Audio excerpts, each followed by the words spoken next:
نظر آتا ہے.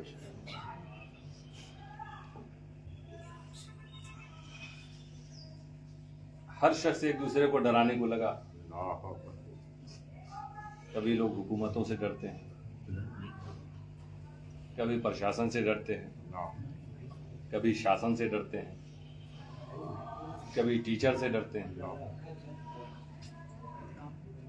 کبھی مکان مالک سے ڈرتے ہیں. نہ سب کے اپنا جہاں کام کرتے ہیں اس سے ڈرتے ہیں.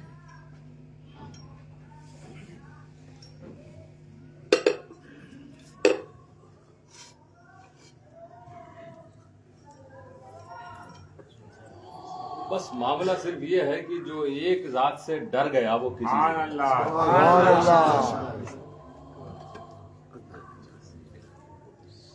کافی تھا. اتنی رحمت کرنا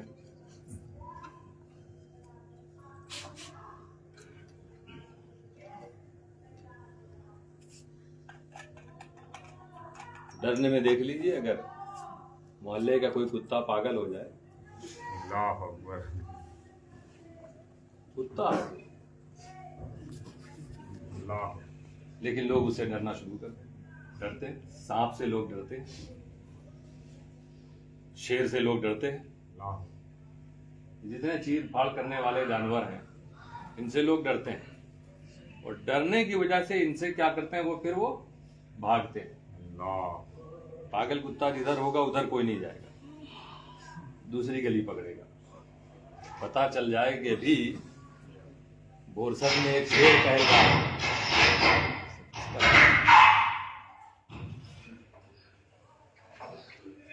تو پرلاد والے ادھر نہیں جائیں گے. ارے بھائی رہنے دیتے. کسی مکان میں کسی کو خبر دے دی جائے کہ اس میں سانپ ہے, کوئی سوئے گا اس میں؟ حضرت شیخ الاسلام اپنے خطاب میں ایک واقعہ سناتے تھے نا, کہ ایک صاحب کسی کے گھر مہمان ہوئے, اور میزبان جو تھا صاحب خانہ, اس نے بہت عمدہ ہر چیز انتظام کیا, اور بس یہ کہا آخری میں کہ حضرت سب کچھ بہت آپ کے لیے آرام دہ ہے, یہاں پہ ہر طرح کا انتظام ہے, بس ایک سوراخ کمرے میں ہے, اس کے اندر کبھی کبھی سانپ آتا ہے. تو بتاؤ سونے والا چین سے سو پائے گا؟ نہیں. تو فوراً کمرہ چینج کرے گا, گھر چینج کرے گا. تو جس چیز سے ڈرتے ہو آپ, اس سے ہم لوگ بھاگتے ہیں.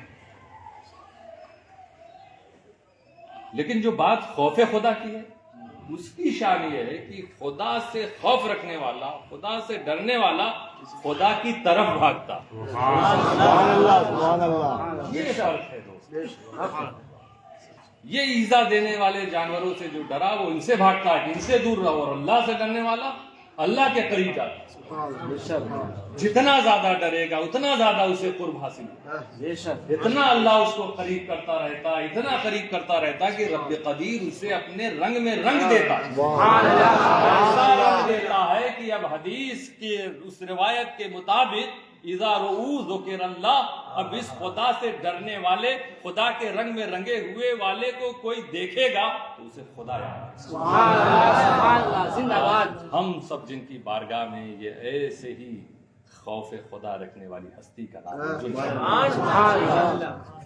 جب اللہ نے ان کی تعریف کر دی, ان جیسے اپنے اولیاء, اپنے دوستوں کے بارے میں قرآن میں بیان کر دیا کہ میرے ان دوستوں کو نہ کوئی خوف ہے نہ کوئی غم. تو اے دنیا کے غمگین لوگوں, یہ ایسی شان والے بادشاہ ہیں, یہ ایسے سلطان ہیں, ایسے خدا کے مقربین ہیں کہ اللہ نے جب ان کے بارے میں کہہ دیا کہ انہیں کوئی خوف نہیں, دنیا میں تم دیکھو, اگر یہ جو جھوٹ موٹ کے لوگ کہتے ہیں مجھے کسی کا ڈر نہیں, مجھے کسی بات کا غم نہیں, ایسے لوگ بھی ملتے ہیں نا, میں کسی چیز کی پرواہ نہیں کرتا, مجھے غم نہیں, میں کسی سے نہیں ڈرتا. تم نہیں ڈرتے ہو, تم اپنے تک رہ جاؤ گے. مگر یہ وہ لوگ ہیں جن کے بارے میں خدا کہے کہ انہیں کوئی ڈرا نہیں سکتا, انہیں کوئی خوف نہیں, انہیں کوئی غم نہیں. تو ایسی شان ہے کہ دنیا بھر میں جو لوگ جنہیں قسم قسم کا خوف ہو, بیماری کا خوف ہو, بے روزگاری کا خوف ہو, الٹے سیدھے نقصانات کا خوف ہو, وہ لوگ جو غمزدہ نظر آ رہے ہیں, آؤ ان بے خوف والی ہستیوں کے پاس آؤ, یہ تمہارے خوف کو بھی دور کریں. سبحان اللہ. یا رسول اللہ. اے بیمار اپنی بیماری سے ڈر مت اور حسن شاہ کی بارگاہ میں آ تجھے شفا مل جائے. یہ خوف کو دور کرنے والے ہیں, یہ غموں کو دور کرنے والے ہیں, یہ دکھیاروں کو خوشیاں عطا کرنے والی ہستیاں ہیں. اس لیے آؤ ان کی بارگاہ میں ادب سے آؤ, محبت سے آؤ. تمہیں زبان کھولنے کی بھی ضرورت نہیں ہے, یہ دلوں کا حال جانتے ہیں, یہ تمہاری مصیبتوں سے بھی واقف ہے, اور وہ مصیبتیں کب تک رہیں گی اور کیسے دور ہوں گی انہیں سب معلوم ہے, صرف ان کی نظر کرم ہو جاوے. اس لیے بزرگوں کی بارگاہوں میں ہمیشہ ادب. ہم نے جیسا آپ ہی کے بستی کے لوگوں نے بتایا کہ حضرت سید شاہ حضور بابا ملت تنویر اشرف اشرفی الجیلانی تنہائی میں آیا کرتے تھے, ایک دو لوگوں کے ساتھ کبھی کبھی رات کے اندھیرے میں آیا کرتے تھے اس ہستی کی زیارت کے لیے, ان سے ملاقات کے لیے. اور آنے کے بعد وہ ایسے نہیں جا کے مزار شریف کے پاس کھڑے ہو جاتے تھے, دور کھڑے ہوتے تھے. ادب ان کا یہ رہتا تھا, دور کھڑے ہو کے کہتے تھے نہیں میں آگے نہیں جاؤں گا, آگے مجھے شہدا نظر آ رہے ہیں. اتنی مبارک ہستیاں یہاں مت ہو, ان کے بیچ میں, ان ستاروں کے بیچ میں ایک چاند اور جنشا کی شکل. تو آؤ روشنی لینے والوں, آؤ یہاں تمہیں روشنی ملے گی. اپنے غموں کے مارو تم آؤ, غموں سے نجات تمہیں یہاں ملا کرے گی. بس شرط یہ ہے کہ وہ محبت, وہ ادب بجا لاؤ. آؤ پوچھو کہ سرکار ہم تو آپ سے یہ مانگتے ہیں, آپ ہم سے کیا چاہتے ہیں. اگر تم عقیدت کے کانوں سے سنو گے تو خود سمجھ جاؤ گے کہ یہ چاہتے ہیں کہ میرے پاس آنے والے تو آ لوٹ تو محمد مصطفیٰ کا سچا غلام بن کے جا تو میرے نبی کی سنتوں پر عمل کرتا نظر آ, جا تو ان کے احکام پر عمل کرتا نظر آ. قرآن کریم میں اسی آیت کریمہ میں جہاں اللہ تعالیٰ فرما رہا ہے کہ میرے ولیوں کو نہ کوئی غم ہے نہ کوئی خوف ہے, آگے فرماتا ہے یہ کون ہے میرے ولی, الذین آمنوا وکانوا یتقون. یہ اللہ نے ڈیفینیشن دیا, اللہ کا ولی کس کو کہتے ہیں. یہ نہیں کہ جو کوئی بھی کہیں بھی آپ کو آئے اور کچھ ایسا دکھا دیا جو اچنبھت کرنے والا, تعجب میں پڑ گئے ارے یہ تو بالکل ایک چیز تھی جو ہمیں نظر آ رہی تھی غائب کر دی. ہم اس کے پاس پہنچے, اس نے پتہ نہیں کیسے ہمارے سارے حالات کو بیان کر دیا. ہم اس کے پاس پہنچے, کرشمہ دکھا دیا. یہ پہچان ولیوں کی نہیں. ولی کی تعریف و پریبھاشا اور ڈیفینیشن یہ نہیں. قرآن میں فرما رہا ہے اللہ تعالیٰ الذین آمنوا وکانوا یتقون, ولی وہ ہیں جو ایمان والے ہیں, وکانوا یتقون اور جو متقی ہوتے ہیں, جو پرہیزگار ہوتے ہیں, جو خوف خدا والے ہوتے ہیں, خدا سے ڈرنے والے ہوتے ہیں. مالک سے ڈرنے والا مالک کی بات پر عمل کرتا ہے. اسی طرح سے میرے دوستو اللہ سے ڈرنے والا اللہ کی بات پر عمل کرے گا. اگر تم پابندی کے ساتھ خدا کے حکم پر عمل کر رہے ہو, کہہ سکتے ہو تم ہم خوف خدا والے ہیں, اللہ سے ہم ڈرتے ہیں. لیکن خدا نے حکم دیا ہے تمہیں, نمازوں کا حکم دیا ہے, والدین کی خدمت کا حکم دیا ہے, بیوی کے حقوق ادا کرنے کا حکم دیا, آپس میں ایک دوسرے سے محبت کا حکم دیا. اس پر عمل نہ کرو اور کہو ہم خدا سے ڈرتے ہیں, تو تمہاری بات میں سچائی کہاں نظر آ رہی ہے. یہ پہچان ہوتی ہے دوستو اللہ والوں کی کہ وہ ایمان والے ہیں, اور ایمان کے ساتھ ساتھ کامل تقون کہ وہ تقوی والے ہوتے ہیں, پرہیزگاری والے ہوتے ہیں. تقوی کہتے کس کو ہیں, تو خود حضرت علی نے فرمایا الخوف من الجلیل, اللہ سے خوف کا نام تقوی, اللہ سے ڈرنے کا نام تقوی. اللہ تعالیٰ کا خوف رکھو. یہ دیکھو یعنی ولی وہ ہوگا جو خدا کا خوف رکھے. اور آیت میں پہلے کیا بتایا, اللہ کہہ رہا ہے کہ میرے ولیوں کو کوئی خوف نہیں. کیوں کوئی خوف نہیں؟ کیونکہ ایک خوف ایسا ہے جو ان کے دل میں ہے, اس خوف کی وجہ سے سارے خوف سے اللہ تعالیٰ ان کو بے نیاز کر سکتا. تو جو اللہ سے ڈرے وہ متقی ہوتا ہے. روایت کا آگے کا ٹکڑا والا عمل بالتنزیل, جو تنزیل یعنی قرآن کریم پر جو عمل کرے, قرآن کے احکام پر جو عمل کرے, وہ اللہ والا ہوتا ہے, وہ متقی ہوتا ہے. اور تیسری بات ہے الاستعداد لیوم الرحیل, کوچ کرنے والے دن کی تیاری. جب آپ کا سفر ہوگا قبر کی طرف, برزخ کی طرف, آخرت کی طرف, یہ دن جو آپ کا ڈے آف ڈیتھ ہے اس کی تیاری. اصل میں تو اس کو مر جانا کہتے ہیں, مگر وہاں سے شروعات ہو رہی ہے. پہلی منزل وہیں ہے آپ کی. اس کی تیاری، استعداد کا مطلب تیاری کرنا. جیسے کل آپ کا کہیں صبح سفر ہو تو آپ کچھ تیاری کرو گے نا. یہاں سے آپ کو بنگال کی طرف جانا تو ریلوے کا ٹکٹ ہونا چاہیے نا، فلائٹ کا، ٹرین کا. کہ ایسے ہی آپ کہہ رہے ہیں کہ میں جاؤں گا، کوئی تیاری نہیں. ایک دو جوڑا کپڑا رکھو گے نا، کچھ پیسے کی رہے گا نا، بینک سے نکال چکے ہوگے کہ اس کو سفر میں ہمارے کام آئے گا. گھر میں کہو گے نا کہ کل تھوڑا سا کچھ توشہ بنا دینا، کچھ کھانے پینا راستے کے لیے. تو یہ سب چیزیں، وہاں ٹھنڈک ہے تو سویٹر بھی چاہیے. تو اب یہ جو سفر کی تیاری جو دنیا میں تم کر رہے ہو، ایک سفر قبر کا ہونے والا آخرت، اس کی کیا تیاری. اور یہ سفر تو معلوم ہے کہ کل ہے، پرسوں ہے، ایک مہینے بعد ہے، 20 جنوری ہے کہ 22 جنوری ہے کہ 23 فروری ہے. لیکن یہ سفر کا تو پتہ ہی نہیں کہ صبح آ جائے بلاوا، کل دن میں آ جائے بلاوا.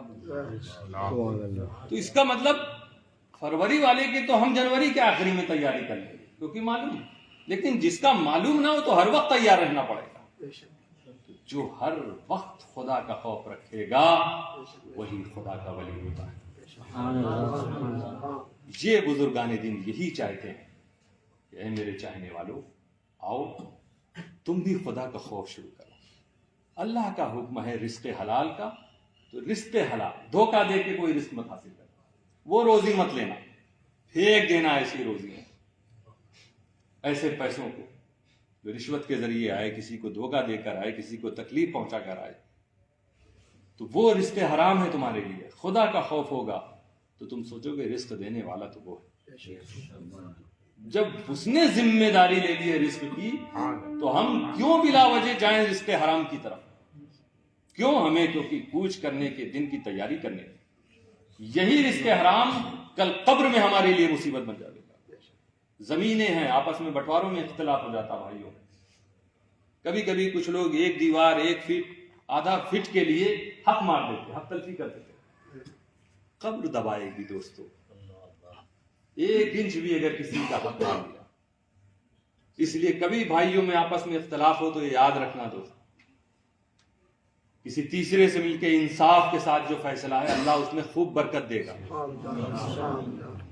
اور والدین کو یہ چاہیے کہ اپنی زندگی میں وہ طے کر دیا کریں. عموماً یہ ہوتا ہے کہ ہمارے یہاں بزرگ چلے جاتے ہیں دنیا سے، پھر بھائیوں میں جنگ ہو جاتی ہے. بہت سے گھروں کو ہم نے اس طرح کا دیکھا، ہر طرف ہے، ہر خاندان میں یہ چیز چل رہی ہے، ہر سماج میں.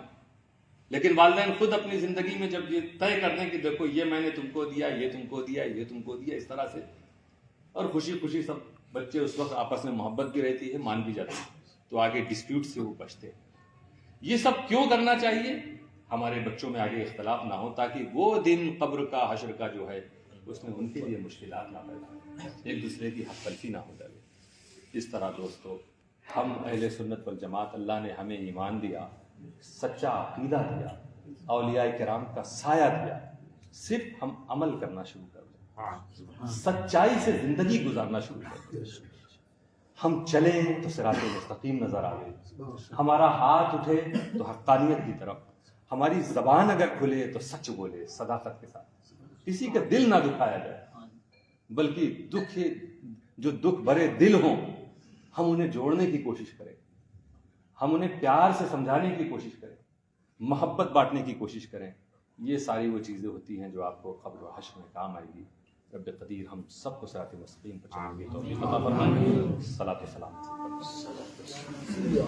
یا نبی سلام علیکہ، یا رسول سلام علیکہ، یا حبیب سلام علیکہ، صلوات اللہ علیکہ. آپ کے رتبے بڑے ہیں، ہم گناہوں میں جڑے ہیں، بخش دو جتنے کھڑے ہیں، سب یہاں چھوٹے بڑے ہیں. یا نبی سلام علیکہ، یا رسول سلام علیکہ، یا حبیب سلام علیکہ،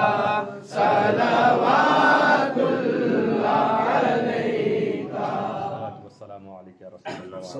اصحابک یا حبیب اللہ الہ العالمین مولا الکریم اس ہم سب کے اجتماع کو قبولیت کا درجہ عطا فرما، ہمارے گناہوں کو بخش دے، علم و عمل کی توفیق عطا فرما، اپنے محبوب ولی سرکار الدین شاہ کے فیضان سے مالا مال فرما، ان کے توسل سے ہم سب کو سچی توبہ کی توفیق عطا فرما، ہم سب کو ایک کر دے، ہم سب کو نیک کر دے، ہمیں خوف خدا عطا فرما، قرآن پر عمل کی توفیق عطا فرما، مولا کوچ کرنے والے دن کی ہم سب کو تیاری کی توفیق، ہماری زندگی میں آسانیاں پیدا فرما، بیماروں کو شفا عطا فرما، بے روزگاروں کو جائز روزگار عطا فرما، کاروبار والوں کے کاروبار میں برکتیں نازل فرما، مولا تیرے اس گھر اور تیرے محبوب کے اس دربار کی خدمت میں جو لوگ لگے ہوئے ہیں ان کی خدمتوں کو قبول فرما، اس کی جزا انہیں دنیا اور آخرت میں عطا فرما، تمام سلسلوں کے فیضان سے ہم سب کو مالا مال فرما،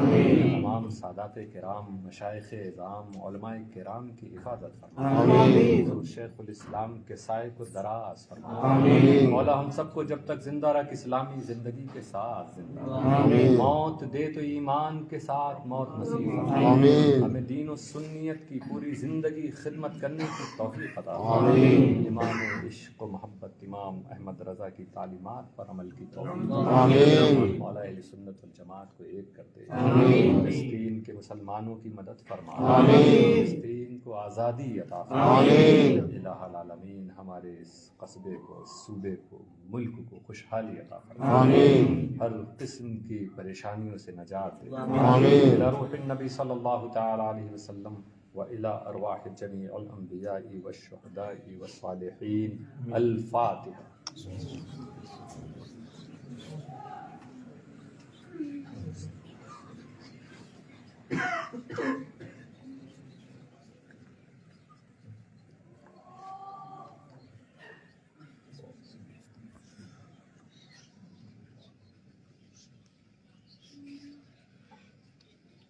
إن الله وملائكته يصلون على النبي يا أيها الذين آمنوا صلوا عليه وسلموا تسليما.